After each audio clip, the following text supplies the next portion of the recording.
आइए friends, story based English learning script से अपनी इंग्लिश इम्प्रूव करते हैं। ये एक क्लासरूम सीन के ऊपर बेस्ड स्टोरी है। तो सीन 1 है the classroom. Teacher enters the class, students are chatting. Teacher class में एंटर करते हैं, स्टूडेंट्स आपस में बात कर रहे हैं। अब टीचर कहते हैं गुड मॉर्निंग एवरीवन। स्टूडेंट्स कहते हैं एक साथ में good morning ma'am. Scene 2 starting the lesson. Class start होती है। Teacher today we will learn English through a story. आज हम स्टोरी के माध्यम से इंग्लिश सीखेंगे। बट रिमेंबर, लेकिन याद रखो, साइलेंस इज़ गोल्डन, यानी कि चुप रहना अच्छा होता है। फ्रेंड्स, हमने यहाँ पर ईडीएम यूज़ किया है साइलेंस इज़ गोल्डन, जिसका मतलब होता है चुप रहना अच्छा होता है। इस ईडीएम को हम कैसे अपनी डेली कन्वर्सेशन में यूज़ करेंगे, आइए कुछ सेंटेंस देखते हैं। Sometimes silence is golden when an argument is going on nowhere. कभी कभी जब बहस कहीं तक नहीं पहुंच रही होती है तो चुप रहना अच्छा होता है। इको सेंटेंस देखें। Silence is golden when you don't want to hurt someone with harsh words. जब आप किसी से बिल्कुल भी हार्ड शब्दों से किसी को चोट पहुंचाना नहीं चाहते हैं तो उस समय चुप रहना अच्छा होता है। एक और कन्वर्सेशन, जैसे कोई आपसे कहता है तुमने उसे जवाब क्यों नहीं दिया जब वो इतना ज़ोर से चिल्ला रही थी। Y didn't you reply when she was shouting. आप उसे कह सकती हैं क्योंकि चुप रहना अच्छा होता है, बिकॉज साइलेंस इज़ गोल्डन। या फिर आपसे आप कोई इस तरीके से कहे, क्या मुझे इस बारे में टीचर से बहस करनी चाहिए। Should I argue with a teacher about this. तो आप ऐसा जवाब दें, नो, कभी नहीं, चुप रहना अच्छी बात होती है। No, silence is golden sometimes. Next scene, student a whispering. Whispering का मतलब होता है धीरे से बुदबुदा कर कहना, धीरे से फुसफुसा कर कहना। तो एक स्टूडेंट ए धीरे से बुदबुदा कर कहता है, ma'am can I sit near the window. Ma'am, क्या मैं खिड़की के पास में बैठ सकता हूँ। टीचर ने रिप्लाई किया, don't bit around the bush, just sit down. बात को घुमाना बंद करो और सीधे जाकर बैठ जाओ। फ्रेंड्स, यहाँ पर मैम ने ईडीएम यूज़ किया है bit around the Bush. Bit around the Bush का मतलब होता है बात को घुमाकर कहना, जो मुद्दे की बात है उसे ना कहकर इधर उधर की बातें करना। आइए कुछ सेंटेंसेस देखते हैं जिसे हम अपनी डेली कन्वर्जेशन में यूज़ कर सकते हैं। Stop biting around the bush and tell me the truth. बात को घुमाना बंद करो और मुझे सच बताओ। एक और सेंटेंस देखिए। He kept beating around the bush instead by answering my question. वो मेरे सवाल का जवाब देने के बजाय बातों को घुमाते रहा। एक और सेंटेंस देखते हैं। Don't bit around the bush, say yes और नो। बात मत घुमाओ, हाँ या ना कहो। Next sentence, why are you beating around the bush, just tell me the name. बात क्यों घुमा रहे हो, बस नाम बता दो। तो इस ईडीएम को अपनी डे टू डे कन्वर्जेशन में यूज़ करें। नेक्स्ट सीन देखते हैं। Teacher writing on board. अब टीचर बोर्ड में अपना लेसन लिखना स्टार्ट करती है। टुडेज फ्रेज, आज के वाक्य। फर्स्ट, टू पे अटेंशन, ध्यान देना। Second, to look into something, किसी चीज़ की जांच करना। Third, to hand in homework, homework जमा करना। अब टीचर कहती है, Rohan are you paying attention. Rohan, क्या तुम ध्यान दे रहे हो क्लास में। रोहन कहता है, sorry ma'am, I will pay attention now. माफ़ करना, मैं अब ध्यान दूंगा। फ्रेंड्स, यहाँ पर हमने ईडियम पे अटेंशन यूज़ किया है, जिसका मतलब होता है ध्यान देना। आइए कुछ सेंटेंस देखते हैं। You should pay attention in class if you want to understand the lesson. आपको अगर पाठ को, लेसन को समझना है तो आपको क्लास में ध्यान देना चाहिए। एक और सेंटेंस देखते हैं। जब आप किसी पेरेंट्स टीचर मीटिंग में जाते हैं तो आप वहाँ पर एज ए मदर अपने टीचर से, उसके क्लास टीचर से पूछ सकते हैं कि क्या ये पढ़ते समय क्लास में ध्यान देती है। क्या मेरी बच्ची क्लास में पढ़ते समय ध्यान देती है। Does she pay attention during the class. क्या ये कक्षा के दौरान क्लास में ध्यान देती है। Does she pay attention during the class. आइए नेक्स्ट सीन देखते हैं। अब टीचर कहते हैं, who forgot to hand in their homework. किसने अपना होमवर्क अभी तक जमा नहीं किया है, किसने होमवर्क जमा करना भूल गए हैं। स्टूडेंट कहते हैं, ma'am I was under the weather yesterday. Ma'am मेरी कल तबीयत ठीक नहीं थी। यहाँ पर स्टूडेंट ने यूज़ किया है I was under the weather. Under the weather का मतलब होता है तबीयत ख़राब होना। आपकी तबीयत जब ख़राब होती है तो आप वहाँ पर इस इडियम को यूज़ कर सकते हैं। यहाँ पर टीचर कहती है all right I will look into it. ठीक है, मैं देख लूँगी। अब देखिए फ्रेंड्स, यहाँ पर हमने 3 डिफरेंट फ्रेजल वर्ब और ईडियम्स यूज़ किए हैं। फर्स्ट है हैंड इन, जिसका मतलब होता है जमा करना, किसी को कोई चीज़ सौंपना। जैसे कि सेंटेंस बन सकता है please hand in your homework before living the class.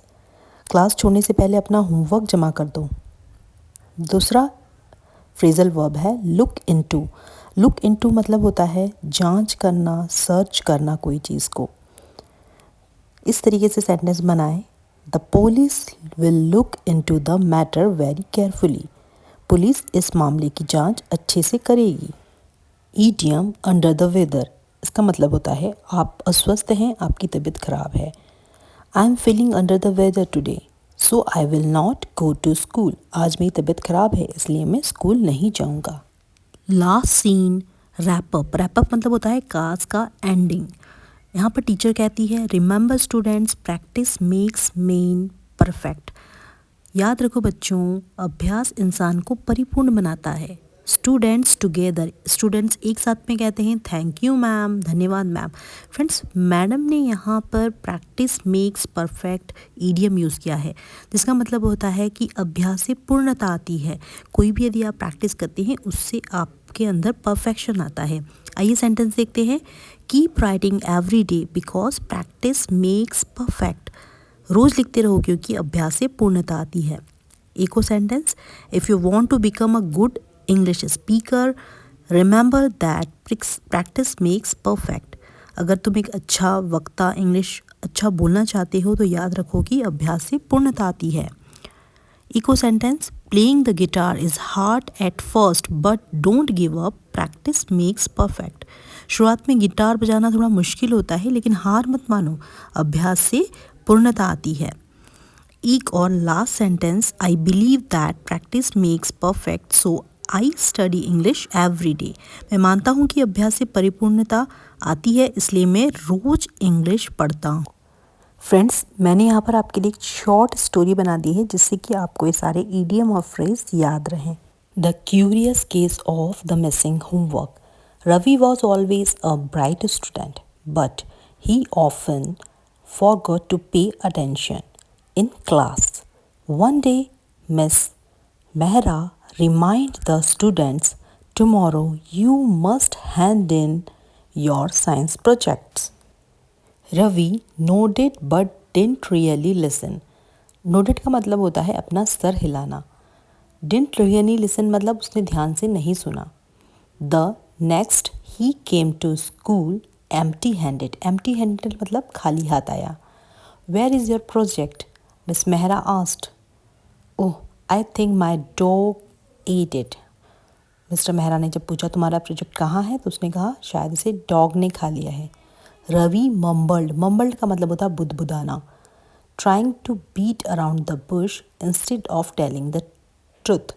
इधर उधर की बातें बनाने लगा सही चीज़ बताने की बजाय। Miss Mehra raised an eyebrow. Miss Mehra ने अपनी आईब्रो चढ़ा ली और कहा स्टॉप मेकिंग एक्सक्यूजेस। बहाने बनाना बंद करो। I will have to look into this. मुझे इसको देखना पड़ेगा। And Ravi please pay attention next time. और रवि तुम हमेशा ध्यान दो नेक्स्ट टाइम।